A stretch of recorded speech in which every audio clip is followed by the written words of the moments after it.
Olá, alunos e alunas da UFLA, aqui é o professor Fernando Nogueira. Esse pequeno vídeo é para a gente discutir um ponto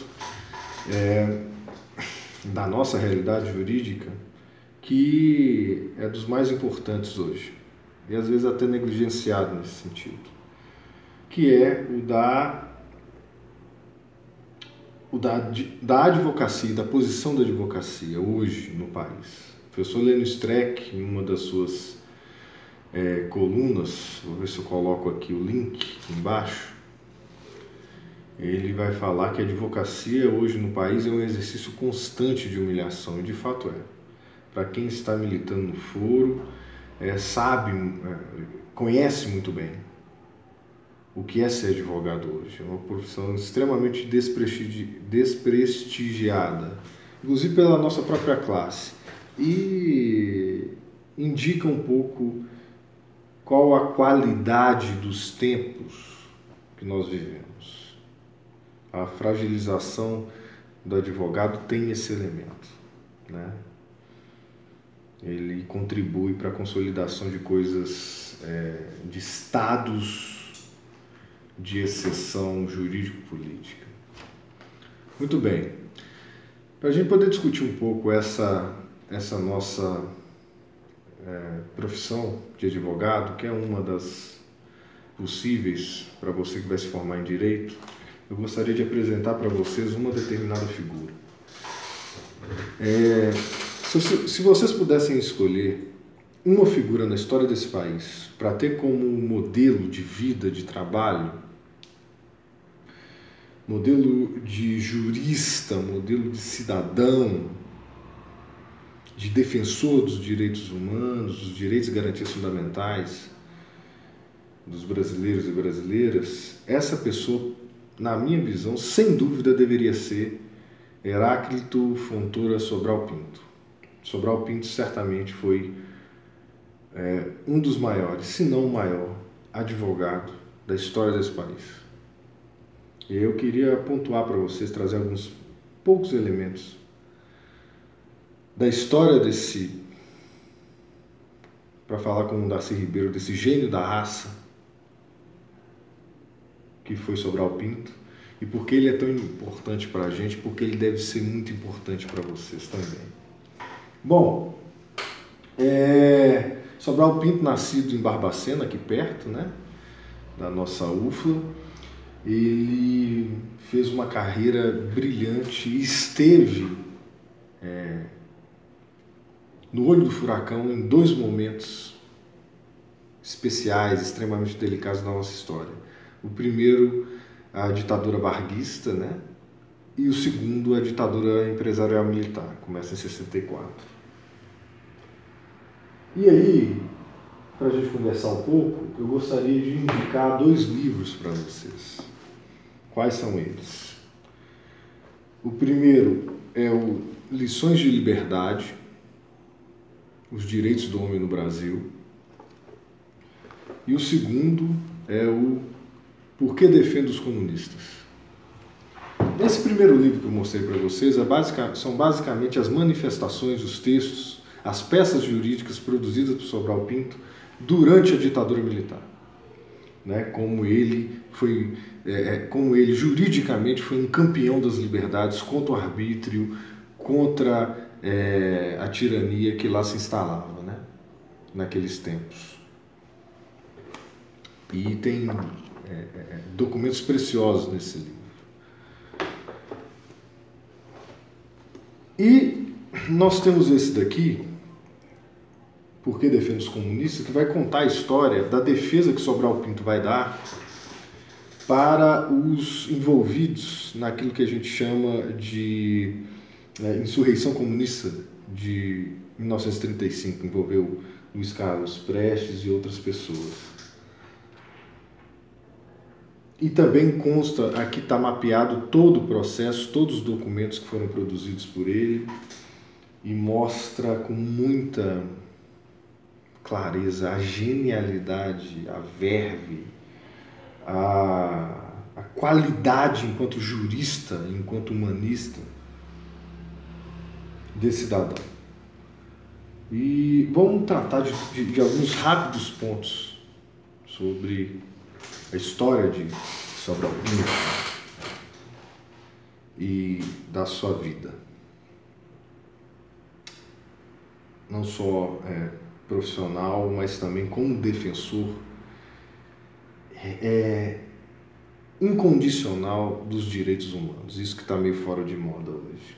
Muito bem.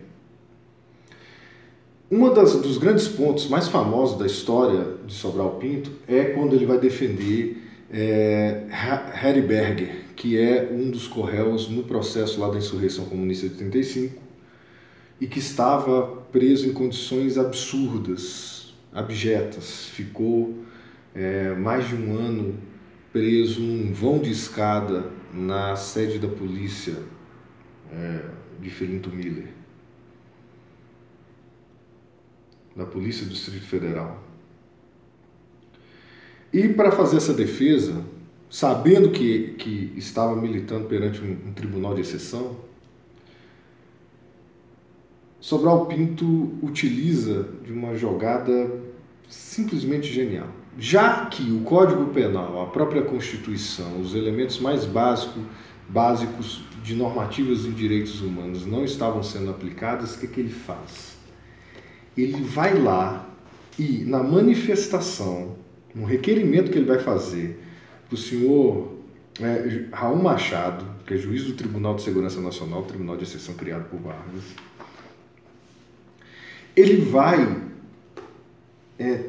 trazer como lastro normativo, jurídico, o decreto número 24645, de 10 de julho de 1934, cujo primeiro artigo vai dizer o seguinte: todos os animais existentes no país são tutelados do Estado. Ele vai utilizar esse decreto, que é a normativa daquela época de proteção aos animais, para fazer a sua manifestação contra as condições de cumprimento do cárcere, naquele momento, de Harry Berger, vulgo Arthur Ebert, militante alemão comunista, foi inclusive deputado no hashtag alemão. Genial, tá aqui a peça toda a argumentação que Sobral Pinto vai fazer.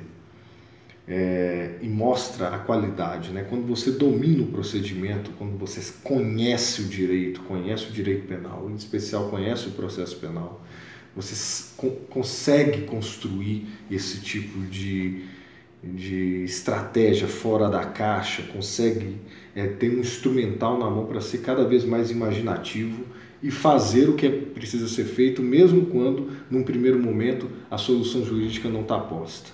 Você constrói, você inventa, você descobre novos caminhos. Sobral Pinto era isso, era esse advogado inventivo, inteligentíssimo, bem formado, que prestava esse tipo de defesa extremamente qualificada. Muito bem. Um segundo ponto é essa posição que todo advogado deve ter, e toda advogada deve ter, de uma defesa incondicional das prerrogativas fundamentais dos seres humanos, em especial o direito à defesa, né? Que passa por uma assunção dos referenciais mais claros e mais duros de defesa do ser humano em todas as suas dimensões. E Sobral Pinto também mostrou isso com uma contundência, um gigantismo moral e ético fora de série. Eu gostaria de ler para vocês também, desse mesmo livro, a carta que Sobral Pinto vai mandar para Targino Ribeiro, presidente do Conselho da OAB, quando ele é nomeado como defensor da ativo. Ninguém queria pegar os casos dos comunistas. Ele é nomeado como defensor da ativo no processo e assume. E manda um recado, manda uma mensagem para o presidente da OAB. Atentem para quem foi Sobral Pinto que se manifesta nesse documento. Ele vai falar o seguinte. É um documento de 12 de janeiro de 37. Prezado colega Dr. Targino Ribeiro, a minha designação pelo Conselho da Ordem ao Tribunal de Segurança Nacional para defender os acusados Luiz Carlos Prestes e Arthur Ernest Evert, ou Harry Berger, de que me dá notícia no seu ofício número 20, de 8 do corrente, somente ontem foi recebido. Eu aceito como dever indeclinável de nossa nobre profissão. Lamento apenas não dispor dos dotes de inteligência necessários ao desempenho de tão árdua, penosa e difícil missão que o Conselho da Ordem achou, na sua soberania, que devia lançar sobre meus frágeis ombros. O que me falta em capacidade, sobra-me, porém, em boa vontade, para me submeter às imposições do Conselho da Ordem, e em compreensão humana, para, fiel aos impulsos do meu coração cristão, situar no meio da anarquia contemporânea a atitude desses dois semelhantes, criados, como eu e todos nós, à imagem de Deus. Quaisquer que sejam as minhas divergências do comunismo materialista, e elas são profundas, não me esquecerei, nessa delicada investidura que o Conselho da Ordem me impõe, que simbolizo, em face da coletividade brasileira exaltada e alarmada, a defesa, em caixa alta. Espero que Deus me ampare nessa hora grave da minha vida profissional, dando forças ao meu espírito conturbado para mostrar aos juízes do Tribunal de Segurança Nacional que Luiz Carlos Prestes e Arthur Ernest Evert, ou Harry Berger, são membros também dessa vasta e tão atribulada família humana.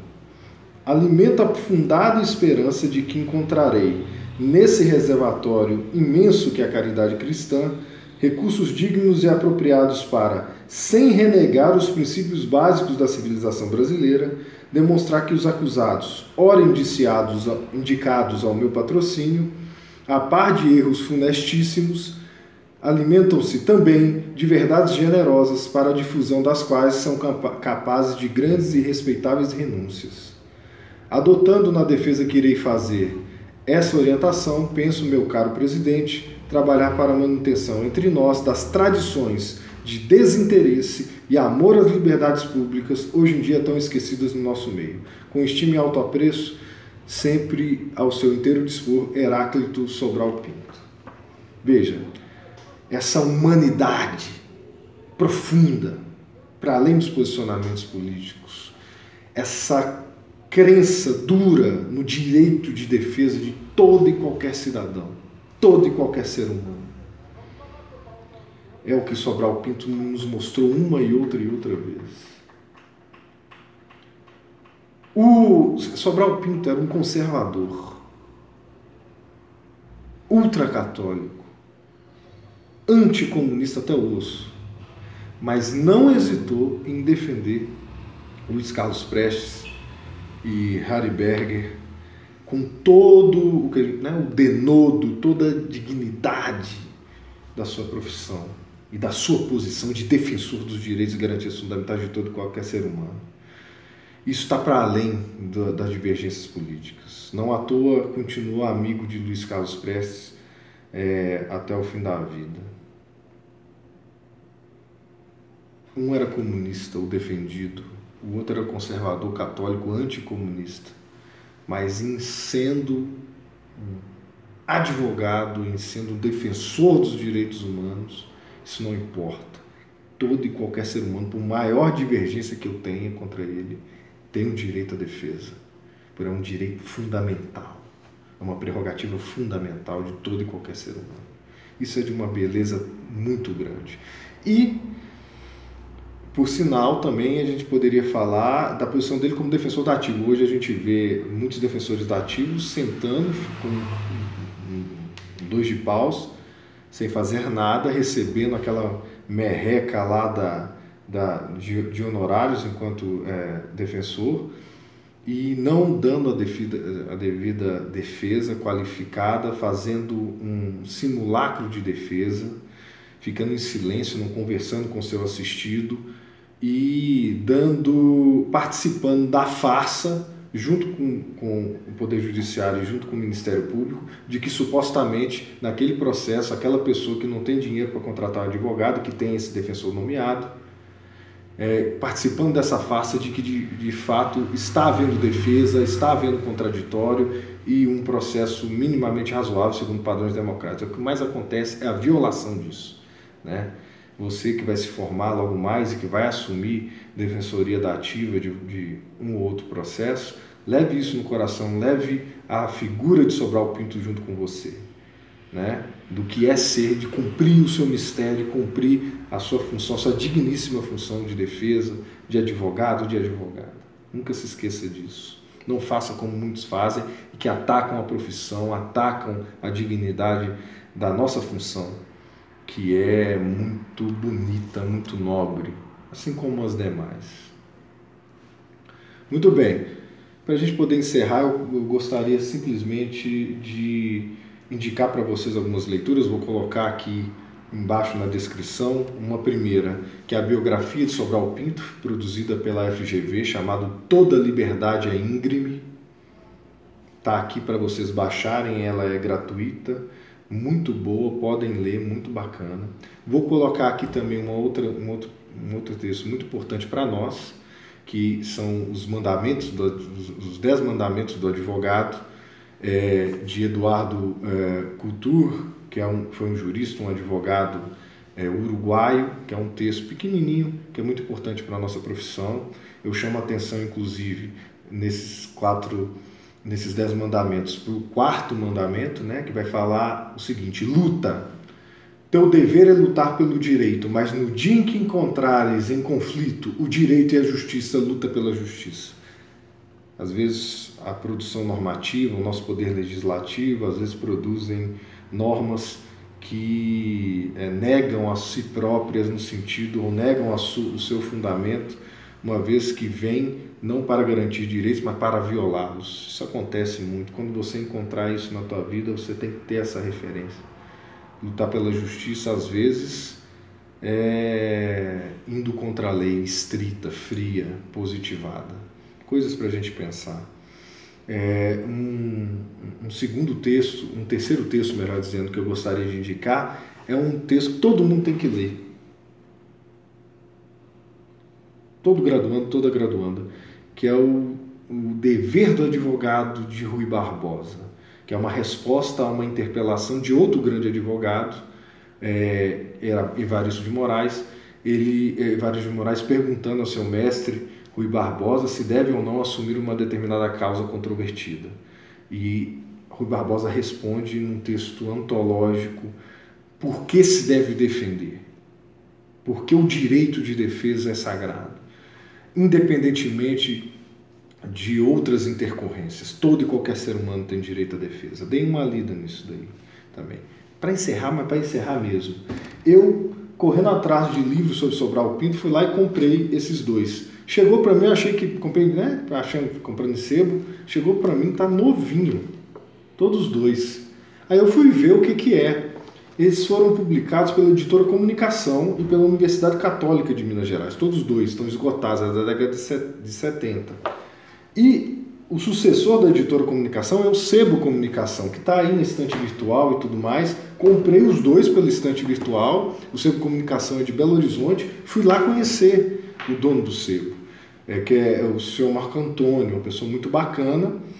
E ele me mostrou que ele comprou todo o acervo da antiga Editora Comunicação, e ele tem vários volumes de ambas as obras, com um preço muito bom, tá? De 20 a 25 reais cada uma. Isso daqui é uma preciosidade, você não acha em lugar nenhum, e tá novinho, novinho.